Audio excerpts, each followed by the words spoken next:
Autismo em meninas. Quais são os primeiros sinais? Quando é o momento certo de procurar um especialista? Esse é o tema do nosso Fala Ped de hoje e hoje eu vou receber nada mais, nada menos que Marcela Borges. Ai, gente! Ó, emoção, emocionada, dá um desconto. E vamos ter um bate-papo, um super bate-papo sobre esse tema. Marcela vai falar sobre o diagnóstico da Amora e me conta, como que foi, em que momento que você percebeu algum sinal? Você notou ou alguém chamou a atenção para isso? Olha, doutora, acho que desde depois dos 6 meses de idade, a gente já via pequenos sinais. Então, assim, a repetição, o hiperfoco, mas era bem sutil, muito bebê, né? Muito sutil. E meu marido começou já a ficar com as anteninhas ligadas, mas chegou num ano, também as palavrinhas não vieram. Aí 1 ano e meio a gente já levou no primeiro médico, já começou a olhar, só que aparentemente ele falava que não tinha nada. Não, é pandemia, é excesso de tela, e daí acabou que atrasou um pouquinho o diagnóstico, porque de fato a gente tirou a tela, melhorou muito. A partir do momento que a gente cortou 100%, a interatividade veio muito maior. Mas a gente ainda chamava e ela não olhava, não olhava. E aí um dia minha mãe falou, minha filha, eu chamo, ela não, tá errado, alguma coisa tem. E aí a gente foi mais a fundo. Quando ela entrou pra escola, aí, doutora, ficou muito gritante a diferença. Porque até então a gente ia relevando isso, aquilo, foi na fono, ela destampou a falar rapidamente, foi muito rápido quando ela entrou na fono. Mas aí quando foi pra entrar na escola, aí a gente viu a diferença muito gritante entre outros alunos. Com relação às demais crianças. E aí foi quando fechou o diagnóstico. Mas é uma das questões que acaba muitas vezes atrasando esse diagnóstico, é a questão da linguagem. Porque o déficit, a dificuldade na linguagem é apenas um dos fatores. E a gente costuma se apegar muito a ele. Né? E as meninas, de certa forma, elas desenvolvem mais rápido. Tanto é que quando é menino que demora, todo mundo fala assim, os meninos demoram mais para falar.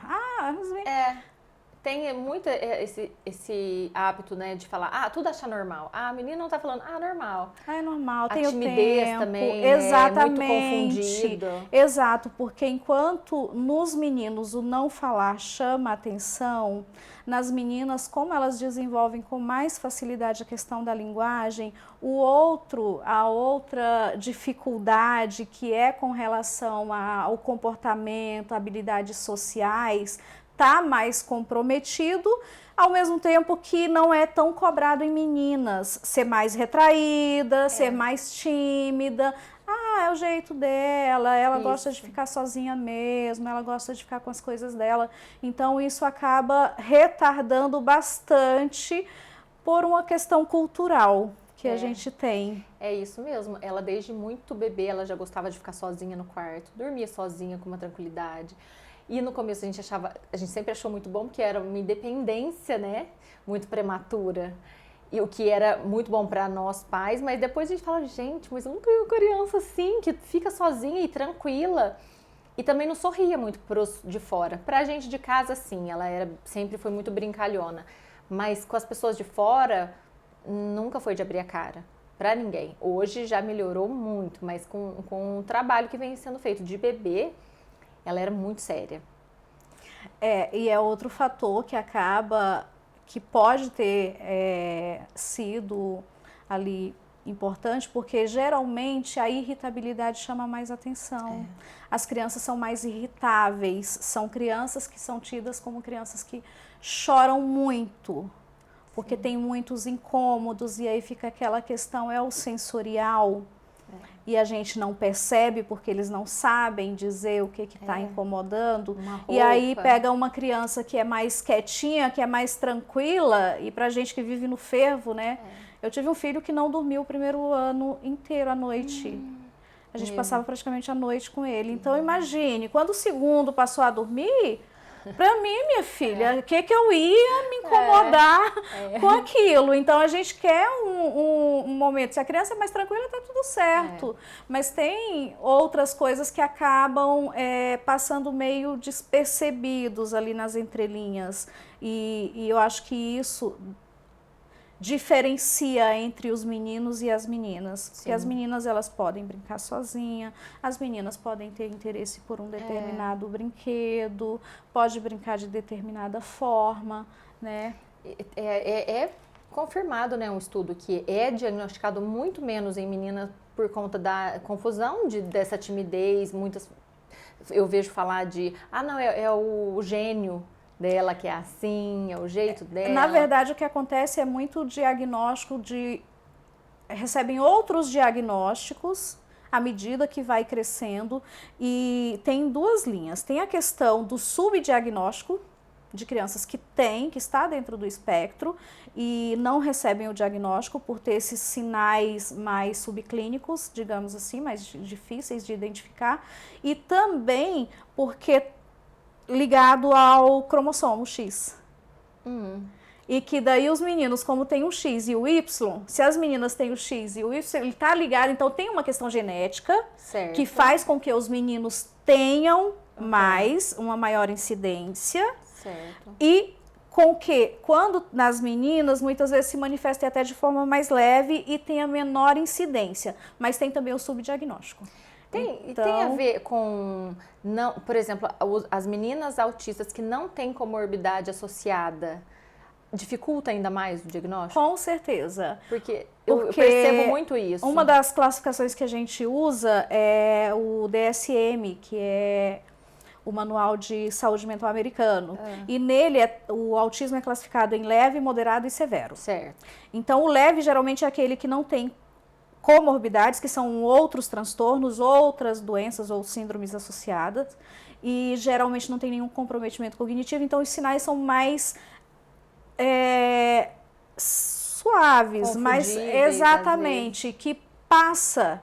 Hoje não tanto, por quê? Porque as pessoas falam muito a respeito do tema, então tá muito em todos os lugares, em todos os canais, os profissionais. Eu falo que quando eu fiz faculdade, eu nunca ouvi falar no tema. Quando eu fiz pediatria, eu ouvi falar, mas nunca atendi uma criança autista.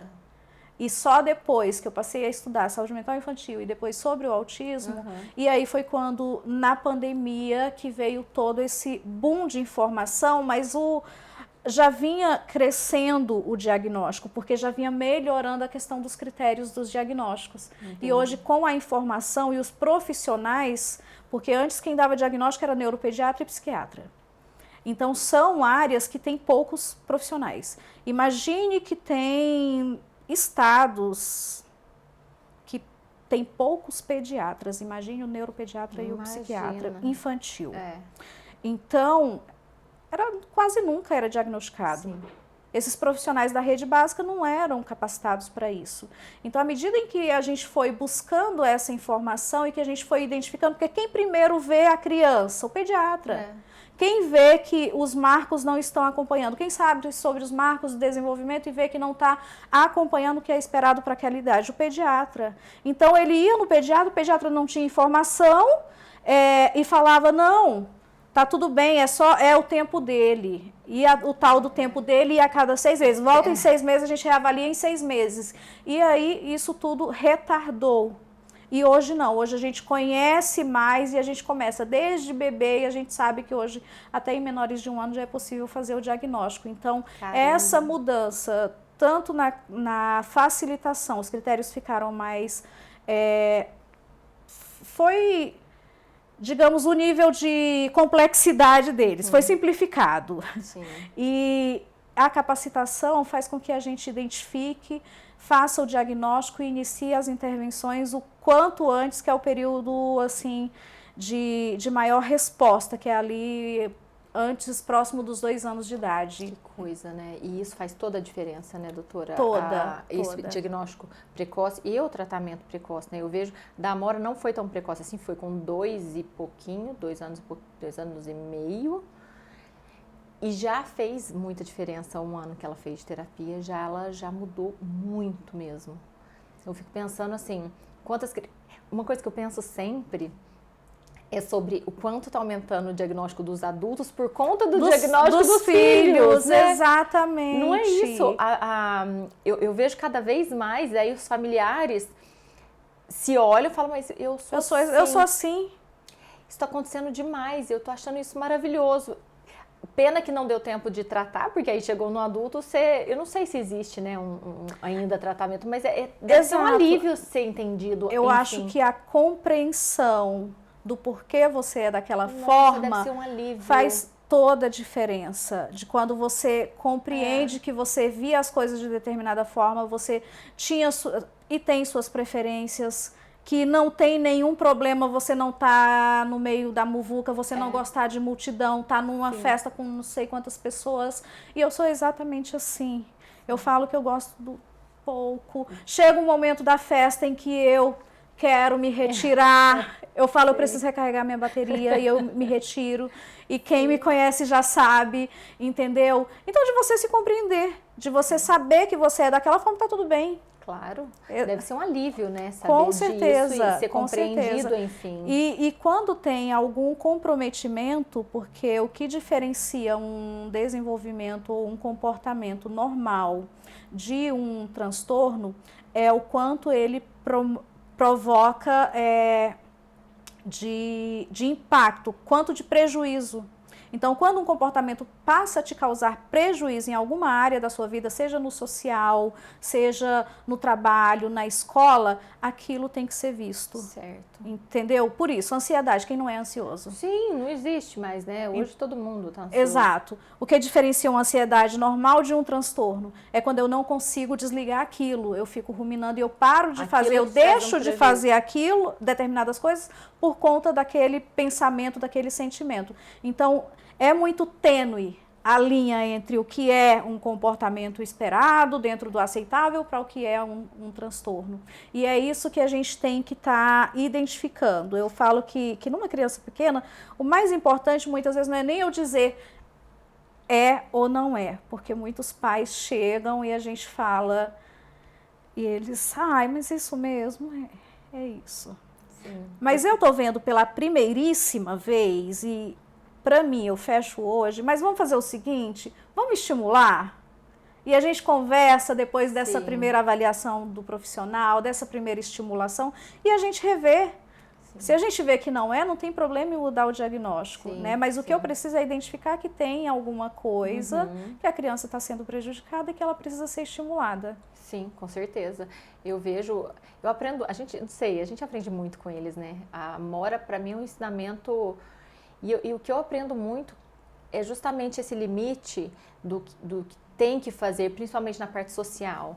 Até que ponto tem que fazer, até que ponto é prejudicial, ou até que ponto eu também posso falar, não, a gente tá tudo bem, eu não quero. Então, ela me ensina muito isso, porque ela tem o limite dela, não tem problema nenhum em falar não, ela não tem problema nenhum em dar o tempo dela e falar assim, agora eu quero ir pra casa. E porque a gente cresceu muito na obrigação de ter que muitas coisas, né? Exatamente. E eu vejo que ela não tem essa... A criança não tinha querer, era isso que a gente ouvia. Isso, criança não tem querer. É isso. E eu vejo nela essa liberdade ela é tão confiante de não ter que nada, sabe? E ao mesmo tempo, claro, a gente cuida muito para não ser uma criança autista e mimada, né? Eu aprendi muito com o Clay nessa parte. Olha, cuida para não ser autista e mimada. Existe uma diferença muito grande. Mas de compreender que essa segurança dela de falar não, de dar o limite dela, eu levo para minha vida. Eu aprendi a colocar o limite na minha vida. Porque a gente cresce aprendendo que tem que falar assim, que tem que abraça o tio, não sei o que... Divide com fulano, dá seu brinquedo para fulano que ele tá querendo o brinquedo que é seu. Tem que tudo, né? A gente sempre tem que muitas abrir mão da minha vontade, daquilo que... E isso, pra gente, né, é um tapa na cara. Nossa, eu falo, é um aprendizado de vida. Eu aprendo todos os dias com ela. Porque eu falo, nossa, quantas vezes eu quis falar não e tudo bem falar não, né? Aliás, o não é importantíssimo para nossa vida, com certeza, né? Para nossa libertação, inclusive. E eu aprendo cada vez mais E muitas vezes me sinto, falo, gente, eu queria ter aprendido isso com a minha filha mais velha, porque eu tenho a Mel de 14, que muitas vezes ela teve que muitas coisas. Ai, o meu tem 14 também, e eu já me cobrei, já me culpei muito por muitos comportamentos que eu tive na época dele. Não é, a gente se torna uma mãe melhor a cada filho, eu acredito, porque a gente vai aprendendo. Aí eu falo, eu queria ter sido assim com a Mel. Muito eu falo isso. Ai, exato, gente, mas naquele momento, o importante é a partir do momento em que a gente toma consciência daquilo, de que aquilo não era o certo, que a gente tinha como não certo. Dói, né, gente? Muito, muito. Quantas vezes eu me peguei e assim, já muitas vezes já fiquei lá me remoendo por ter feito, porque eu fazia isso, porque eu cobrava, porque tinha que fazer do jeito que eu queria, na hora que eu queria.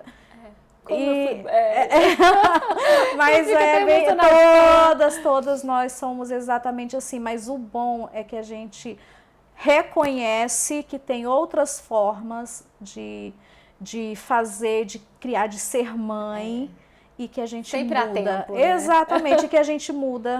Né?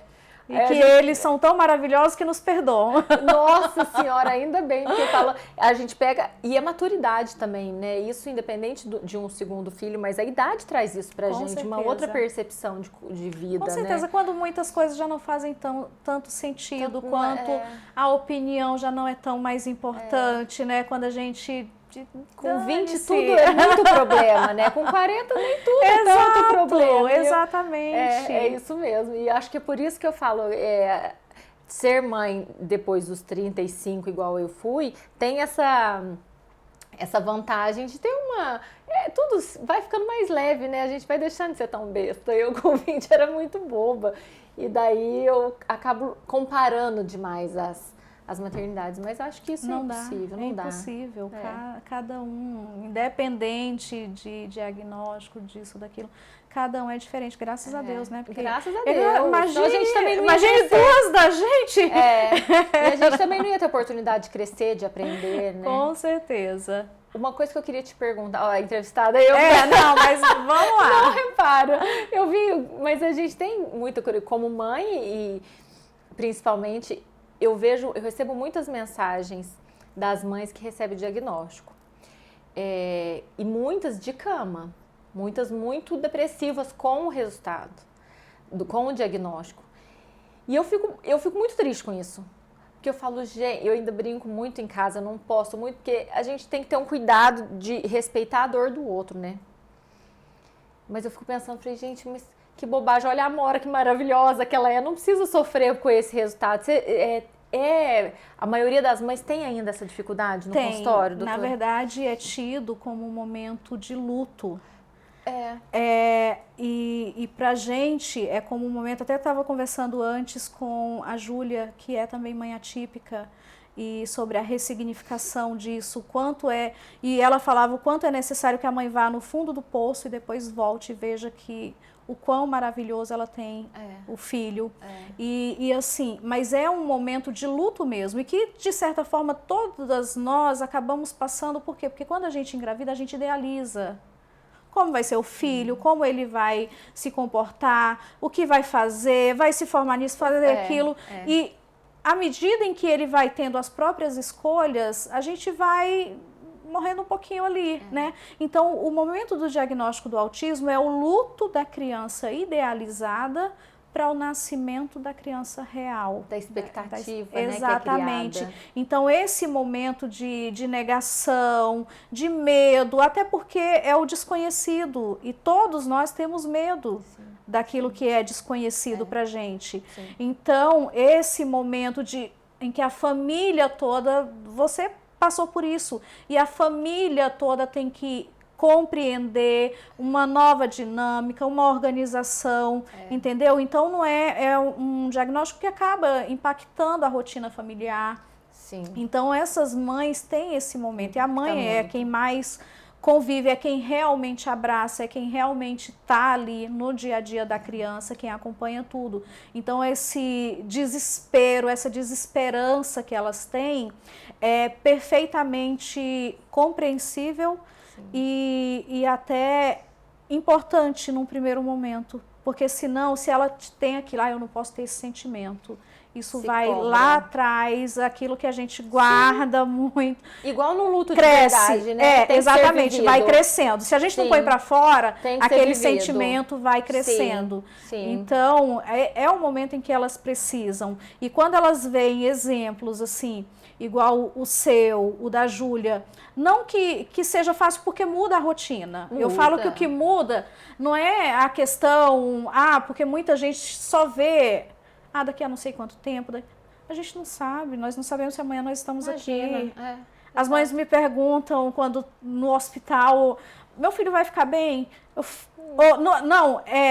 Não tem nenhum perigo, né? Eu falei, eu não sei nem se amanhã eu tô aqui.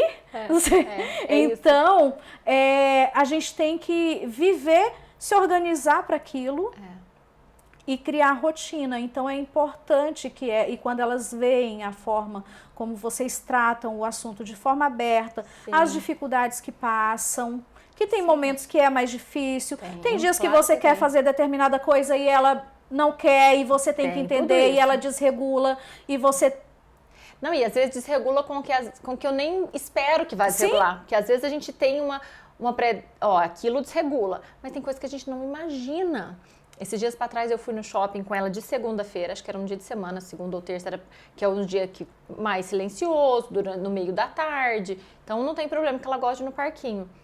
O que eu entendi? Que não é só sonoro, o efeito sonoro que desregula, que o visual, muitas cores de imagem, eu não sabia.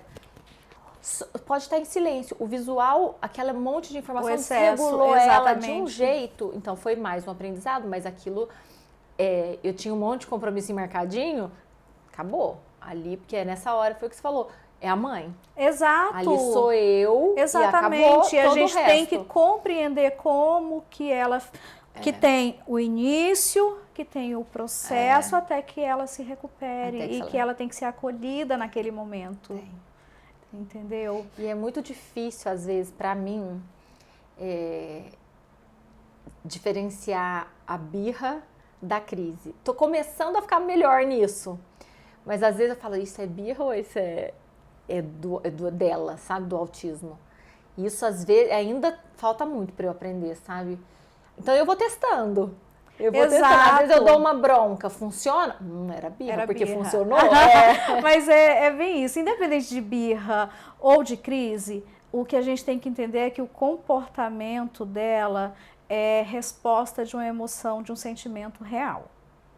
Então, quando ela tem aquele comportamento de birra, ela acredita que está sendo injustiçada de certa forma, porque aquilo que ela queria, poxa, é o que eu quero. Nosso papel enquanto adulto, e sabendo que aquilo não é o melhor para ela naquele momento, é acolhê-la, né? Sim. Porque se eu respondo à altura da mesma forma do comportamento dela, explode, né? Você joga gasolina na fogueira, não dá. Então, acolho e depois explico, não pode, e da forma como ela consegue compreender. Sim. Mas, assim, o que eu acho interessante, outro dia você colocou, que você desceu, foi lá pro hall do prédio, porque ela tava da babá. Sim. Então isso, eu acho que para as pessoas é importante elas verem. Por quê? Porque não é só o legal, o brincar, o viajar. Não, tem momentos difíceis, como todas as famílias têm. Tem. Como todos nós. Inclusive, aquele dia foi muito difícil para mim. Foi um teste com uma possível babá, que naquele dia mesmo não deu certo. Não tem jeito, é aquilo, a Mora não quer, não adianta, não tem o que fazer. E para eles especificamente tem que ter um preparo, né? Sim. De saber lidar. Sim. E aí a minha funcionária de casa, que já é de muitos anos, já conhece, falou, desce pra você fazer suas coisas. E ali eu desci, eu não conseguia nem fazer direito, eu só chorava. Sim. De cansaço mesmo, assim, de querer uma ajuda e muitas vezes a gente não tem, ela quer a mim. E não saber, exato. Não saber, e ao mesmo tempo querer trabalhar, porque eu amo o que eu faço, mas saber que não tem como ser igual. Eu não vou estar no mesmo tempo mais, porque eu nunca sei quando vão me ligar da escola. Agora ainda eu tô bem feliz, assim, porque ela tá em teste em uma nova escola e tá indo super bem.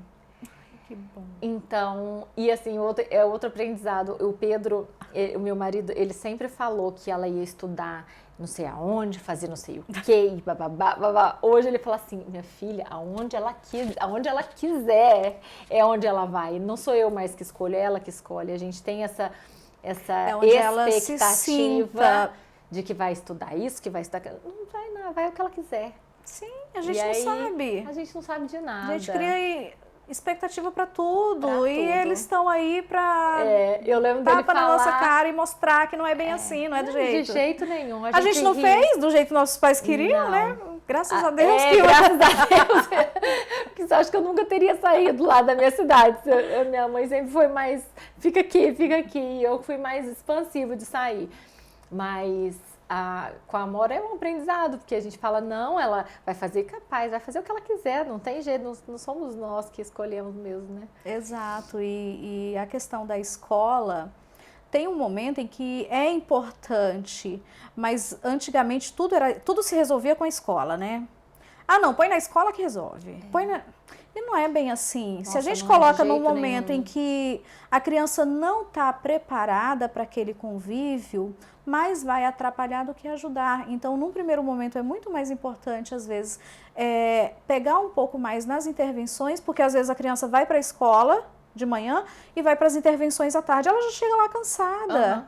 É isso. Então, é mais importante focar, né, nas intervenções quando eu consigo melhorar aquele comportamento, que ela consiga ficar, não é nem que ela consiga ir lá, interagir, brincar com o coleguinha, porque se não quiser não vai, mas que ela fique no mesmo ambiente, sabendo que o coleguinha tá ali barulhando, né? E que para ela tá tudo bem, que aquilo não a incomode mais. Sim. Então, o que o professor diga, tem que sentar agora não é a hora da gente fazer. E aí ela já compreenda que é a hora que todo.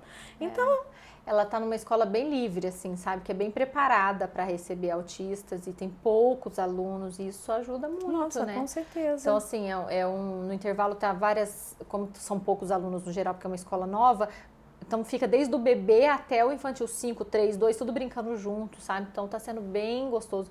Eu acredito que isso tenha sido um ponto muito positivo para ela conseguir ficar. E a forma de ensino tem que mudar, né?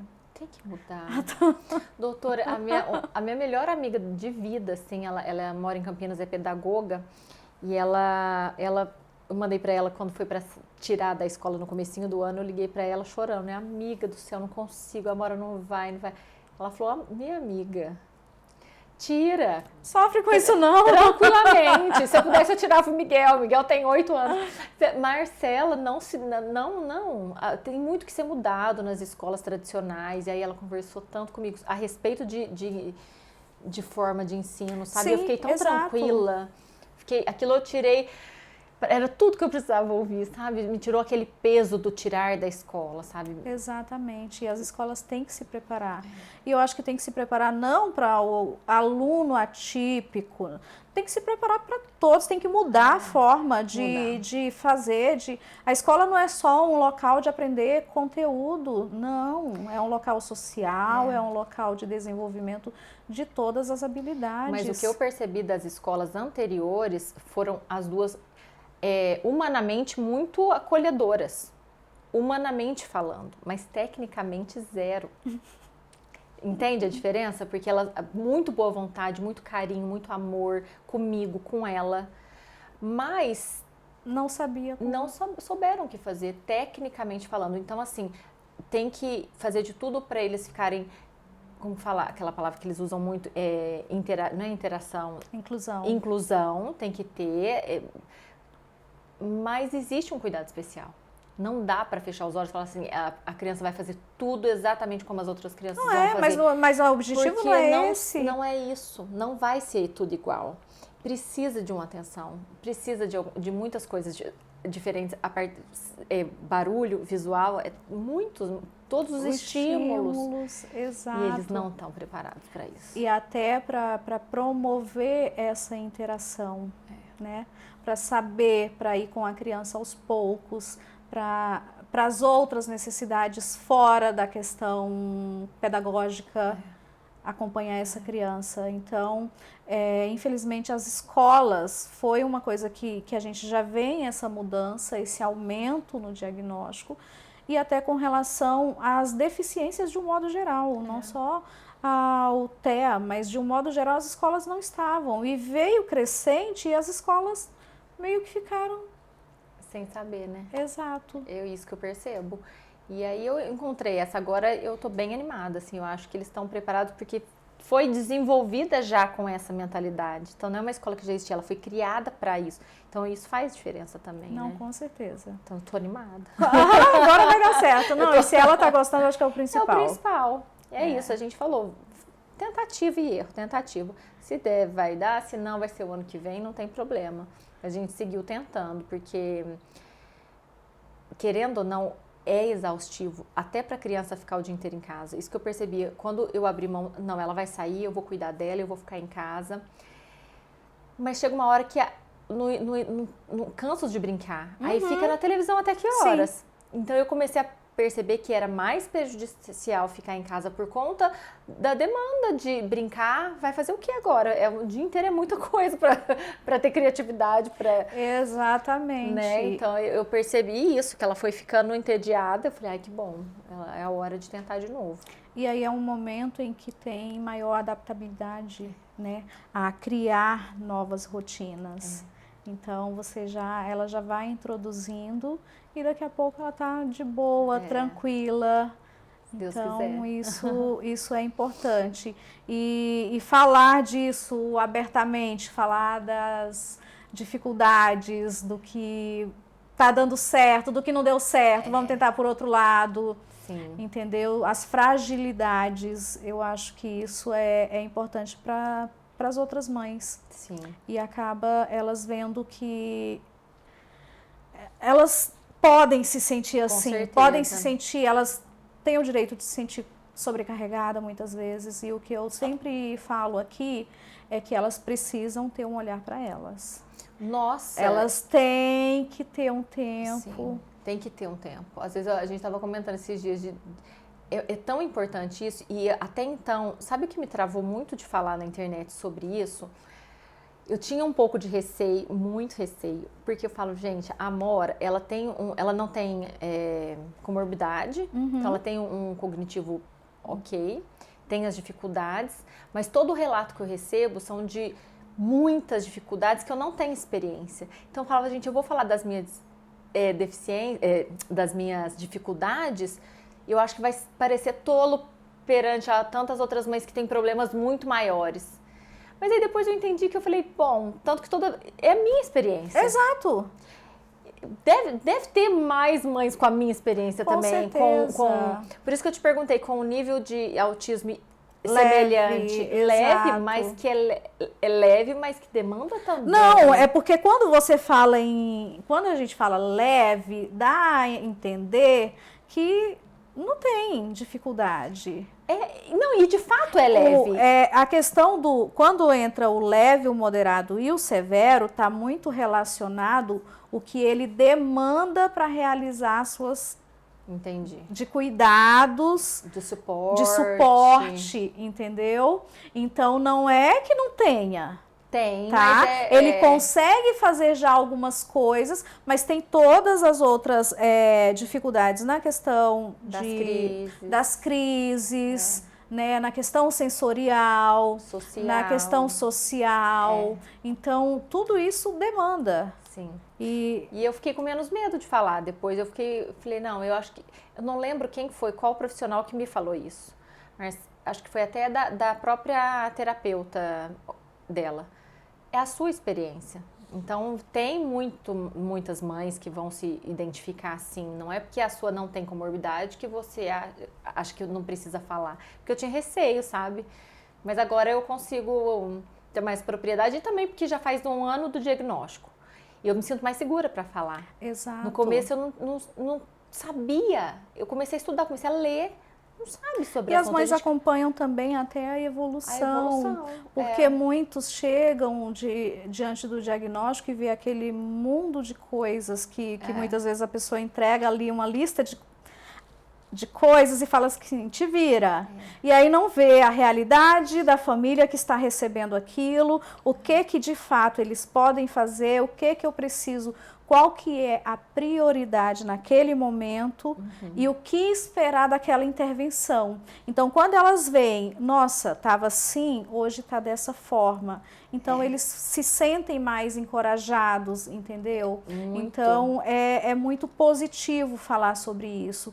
E de quando tem a questão da comorbidade, de você saber que aquilo dificulta, sim, mas eu preciso ter um olhar para aquela comorbidade também. E eu preciso cuidar dela também. Sim, então, muitas vezes, a dificuldade no avançar com as intervenções é porque não foi diagnosticado. Tem algo a mais que não foi diagnosticado e está prejudicando o avançar daquela criança. Entendi. Então, esse acompanhamento e esse olhar de estar sempre vendo o que a criança precisa naquele momento. Porque eu recebo, às vezes, muita solicitação de pais que falam assim, terapia tal, preciso de novo encaminhamento para isso e para aquilo. Falei, mas é importante que a criança seja vista, por quê? Eu preciso saber se melhorou, eu preciso do feedback do terapeuta e o que ela está precisando agora, porque hoje, de repente, ela não precisa de tantas horas de fono, mas ela precisa de um suporte nutricional, porque piorou a seletividade. Então, não é só um replicar. Porque se for só mandar, vai para essa terapia, aquela outra.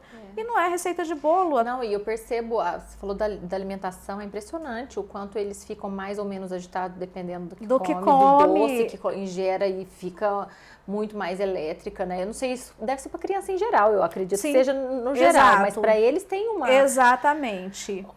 E acaba comprometendo mais, deixando essas crianças mais irritáveis, mais agitadas, mais hiperativas.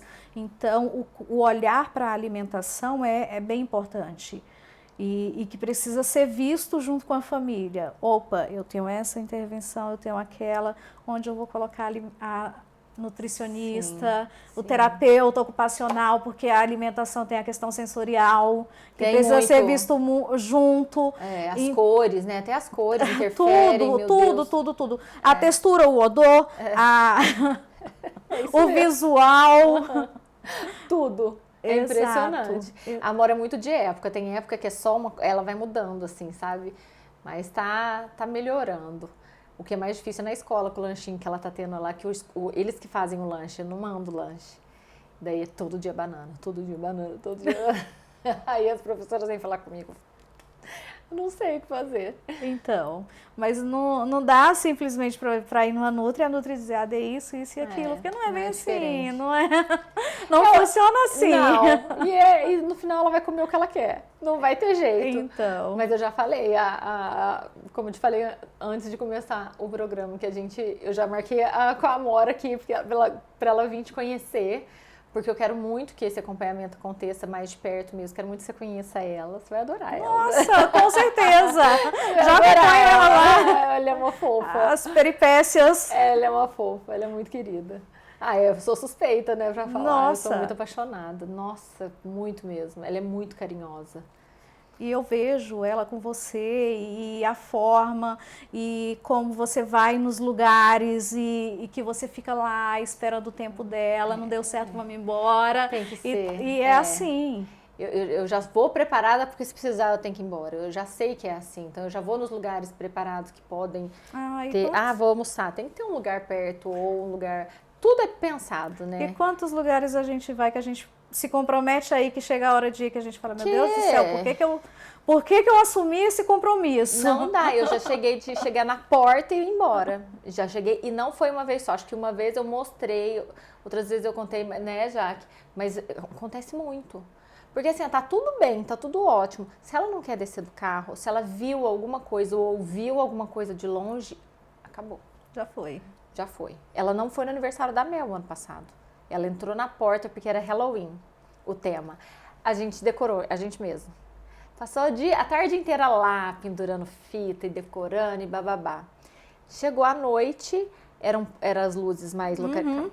Não foi. Ela entrou na porta, que aí de dia é uma coisa, né? Ligou aquelas luzes. Acabou. Não teve, não foi, não entrou, não pisou na festa. Então a gente tem que ter essas... Compreensão. E o não forçar. E é um não,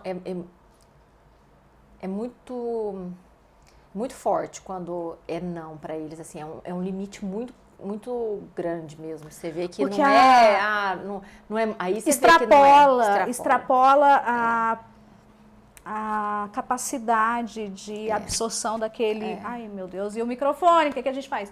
Eu tô aqui, enfio a mão no microfone. Eu também. E aquela questão sensorial, e é um sofrimento para eles, e a gente compreender e acolher a criança nesse momento é o que faz a diferença. É um alívio, né? Não dá para forçar. Exatamente. Não dá para ficar forçando, porque eu tava vendo ontem uma terapeuta numa live, e ela falando, você imagina, ela ouve muito mais, ela enxerga 1000 vezes mais, a intensidade das cores, tudo é muito mais. Sobrecarga. Sobrecarrega demais. Exatamente, olha... Ai, meu Deus de papo, do céu, e a gente ia ficar aqui, minha filha, tricotando por horas, é muito bom, e é um assunto que realmente não tem fim, né? Porque tem muita particularidade, né? Tem muitas coisas. Não, com certeza, e venha mais vezes compartilhar da sua experiência. Eu adorei. Porque agrega muito, muito mesmo. Eu falo, hoje mesmo eu postei antes de vir aqui, a gente passou por um semáforo que tava tendo uma ação de autismo por conta de ontem ter sido o dia. E aí eu postei na hora, eu falei, gente, se vocês souberem dessas ações, me conta, me avisa, porque eu quero muito participar, mas eu não fico sabendo dessas coisas, eu não vejo televisão, jornal menos ainda, então eu não consigo acompanhar. E eu falei, se vocês souberem, me avisa, pode me convidar, porque eu quero participar mais ativamente dessas ações. Não, e são bem importantes. Sim, sim. Sábado teve a caminhada. Então, ela me falou hoje sobre isso. Eu falei, como é que você não me fala? Eu queria muito ter participado. Então, eu postei, eu falei, ó, me avisa que eu quero ir da próxima vez. Mas e formar essa rede de apoio. Porque é isso que a gente precisa, de ser mais compreensivas umas com as outras, de se apoiar, de se ajudar mutuamente. Sim. E esse é o nosso papel aqui. Com certeza. Nada é por acaso, né? Então, eu acho que se eu tô aqui e tô com essa experiência, é para transbordar, né? Para outras pessoas. Ai, obrigada, mas que delícia! Pelo convite. Eu que agradeço. Gente, esse consultório aqui, eu ficaria aqui, eu já falei, de entrar ali já dá uma paz, né? Já é uma tranquilidade, é tudo muito maravilhoso. Eu amo, e graças a Deus as crianças amam também. Eu imagino que sim, porque ele traz uma tranquilidade sensorial muito grande. Mas que delícia. Obrigada. Muito obrigada mesmo por aceitar o convite, por compartilhar de sua história, que é algo pessoal, né? Sim. E que agrega e que inspira as mães e que mostra que sim, dá pra gente conviver e fazer muito melhor. Dá, com certeza dá. A gente só aprende, só cresce. Obrigada. Obrigada, doutora. Obrigada mesmo. Muito, muito obrigada a todos vocês. E olha, eu vou trazê-la, tá? Ela vem mais vezes, porque eu vou buscar. Eu prometo. Beijos. Tchau.